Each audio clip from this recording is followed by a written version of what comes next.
Update India TV, हर खबर सच्चाई की ओर। रवींद्र वस्तुनिकेतन सलगरे खास लग्न बस्तावा आहेरासाठी होलसेल पेक्षाही कमी किमतीत संपूर्ण कुटुंबाची खरेदी। कांजीवरम, बनारसी, जुल्ला, Bangalore silk, Madurai silk, Calcutta cotton full व्हरायटीत उपलब्ध। सूट व इंडो शेरवानी, हळदीसाठी कुर्ता, सफारी, ब्रँडेड शर्ट, पॅन्टचे खास कलेक्शन। असंख्य व्हरायटीसह 51% भरघोस डिस्काउंट। जादा झालेला माल परत घेऊन पैसे परत। त्वरा करा, आजच भेट द्या रवींद्र वस्तुनिकेतन सलगरे।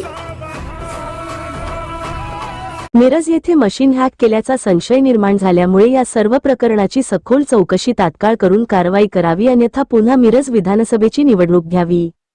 मिरज येथील वैरण बाजार येथील शासकीय गोडाऊनमध्ये मिरज विधानसभा 281 SC मधील मतदान झालेले EVM मशीन ठेवले होते व दिनांक 21 नोव्हेंबर 2024 रोजी त्या ठिकाणची सायंकाळी 6:30च्या दरम्यान लाईट गेली व त्यावेळी काही बसेस या गोडाऊनमध्ये येऊन गेल्या व यावेळी भाजप पदाधिकारी उमेश हारगे यांनी या वेळेचं हार्दिक अभिनंदन सुरेश भाऊ खाडे असे वादग्रस्त स्टेटस ठेवल्यामुळे व यावेळी एकही उमेदवाराला याविषयी कल्पना दिली नव्हती, त्यामुळे हॅकरने येऊन मशीन हॅक केल्याचा संशय निर्माण झाल्यामुळे या सर्व प्रकरणाची सखोल चौकशी तात्काळ करून कारवाई करावी, अन्यथा पुन्हा मिरज विधानसभेची निवडणूक घ्यावी असे तक्रारी निवेदन MIM पक्षाचे जिल्हाध्यक्ष व मिरज विधानसभेचे उमेदवार डॉक्टर महेशकुमार कांबळे यांनी जिल्हाधिकारी सो सांगली, जिल्हा पोलीस अधीक्षक असो सांगली, निवडणूक निर्णय अधिकारी 281 मिरज, पोलीस निरीक्षक असो मिरज यांना लेखी तक्रारी निवेदन दिले आहे।